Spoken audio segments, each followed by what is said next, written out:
boss. Okay mga bossing, so ito nabaklas ko na yung makina. So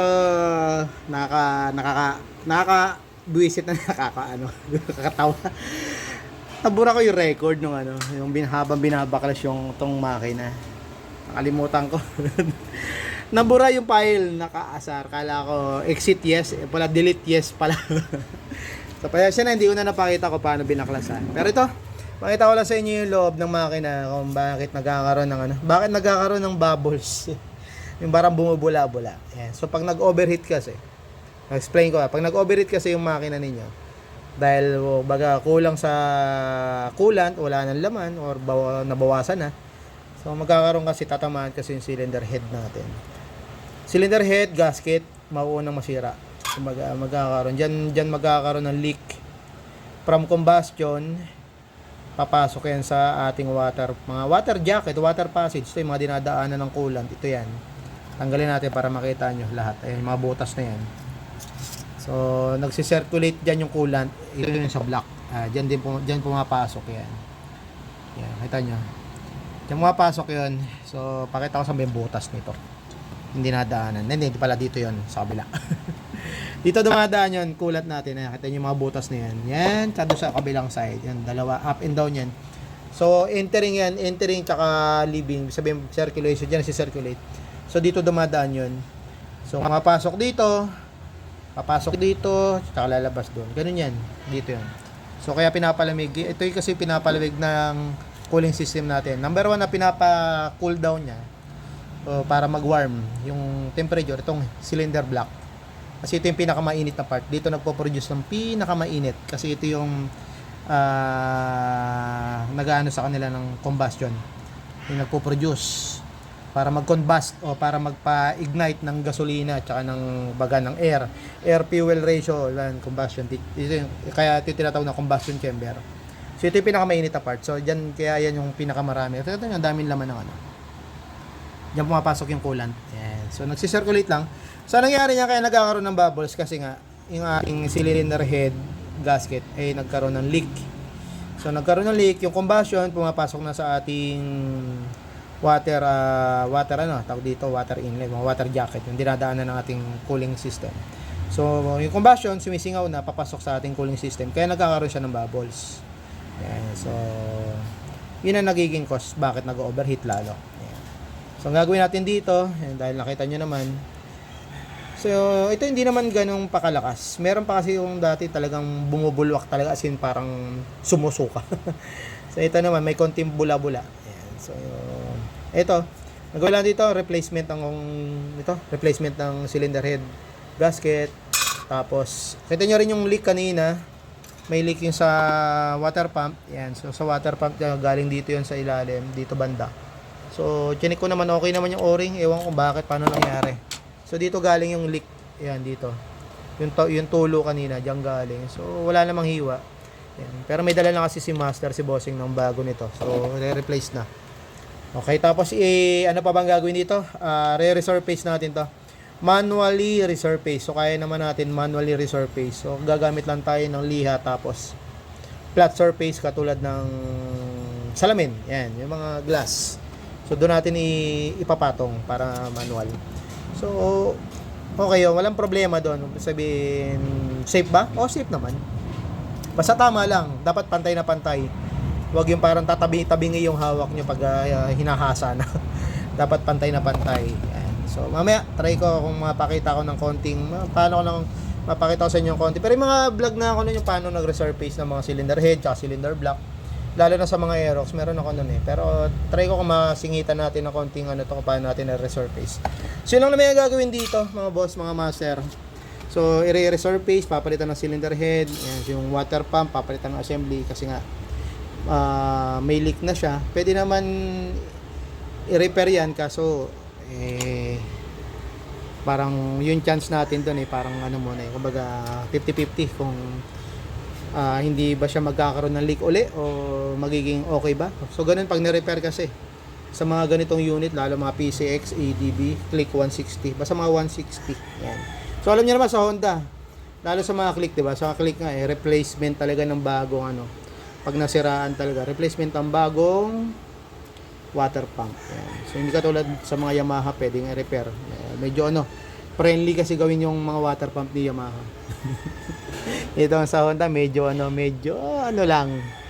Yan. So medyo mahirap lang pero kaya yan. Yan. So ito, sisimulan ko na tong i-resurface manually. Right? Let's go! Okay mga lods, so ito nagma-manual resurface na tayo. So gumamit lang tayo ng liha. 1,600 tsaka 400 grit. Yan. So nilagyan natin ng masking tape para hindi matanggal o hindi dumalas. At mas magandang para pantay yung pagkakalihan natin para hindi gumagalaw yung liha. Yan. So napansin nyo, nilalagyan ko ng guhit o nilalagyan ko ng marker para makita natin kung pantay na. Yan. So kada isang parts 3 beses natin siyang isasalang o lilihain. Yan. So, katulad yan, nilagyan ko muna ng guhit para makita natin pag niliha pantay na. Pag lahat ng linya ay nawala, ibig sabihin goods na. Yan. So ano lang, yung pagma-manual resurface lang. So wag niyo mamadaliin. Kailangan pantay na pantay. All right. Okay, let's go mga bossing. So ito, tapos na natin yung manual resurface. Check natin. So kayo na humusga. Yan. So, kayo na humusga sa final output ng natin. Manually resurface. Yan. So, ganun lang, basic lang.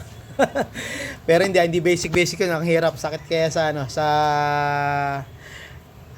braso tsaka sa hita. Sila, okay na. All good na, linis na natin pati yung piston, nakita nyo. Malinis na.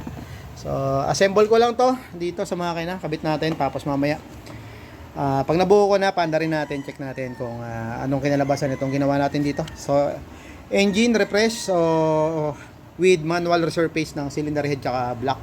Tapos, replacement tayo ng water pump, replacement tayo ng mga o-ring. Yan. So, yun yung gagawin natin dito sa PCX160 mga bossing. Let's go! Alright mga bossing, so ito, tapos na natin buuin tong PCX160. Yan. So, na-check naman namin na kanina, napaandar na rin namin. So, naikabit na yung buong kaha. So, ito na. Ipakita ko lang sa inyo kung ano yung kinalabasan ng ginawa natin dito sa PCX160 na may overheat problem, tapos may leak, may leak, may bula, may bubbles. May bumubula yung radiator. So, katulad doon kanina. So, yung video kanina bago natin sinimulan. So, ito yun. Pakita ko muna sa inyo yung bubbles. Okay. Okay, so yun na yung niya. Yung mga bubbles kanina yung bago natin simulan. So ito na, na natin. Tapos papiga ang ang preno. Alright, okay. So mandar na. So naka-muffler kasi, naka-JBT. So check natin kung may bubbles pa lumalabas.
Alright, so job done na. Tapos na tayo dito sa sa PCX 160 na nag-overheat, may bubbles, na may leak din yung ilalim sa may radiator. So yun yung cause na kaya siya nagkaroon ng problema sa head, cylinder head tsaka yung block. Kasi may leak. So hindi na agapan kaya tinamaan yung cylinder head. Nagkaroon ng konting ano lang naman, konting warp. Ibig sabihin kaya siya nagkakaroon ng bubbles kasi dahil doon sa cylinder head, gasket, cylinder head pati yung block. Yan. So shoutout kay Pops. Yan, so thank you pagdayo dito sa atin sa Moto House Antipolo. So Pops, kumusta naman kumusta na yung unit natin? Solid waiting. Ayan, okay. Thank you, Pops. Baka may gusto ka shoutout. Shoutout nga pala sa nag-recommend sa akin. Errol. Ayun. Thank you, boss. Thank you, Pops. Ingat. So ito, okay na. Pwede na umuwi si Pops at pwede na siya makabiyahe bukas. Sila mo ulit, Doc Arman dito sa Motos. God bless sa atin lahat. Sa mga gusto magtanong, mag-inquire regarding sa mga overheat problem nyo, sa mga Aerox, NMAX, P6, ADB, Click, yan. So, chat lang kayo dito sa page natin sa Motos po, mga bossing. So, yun lang. God bless sa atin lahat. Ride safe. Bye-bye.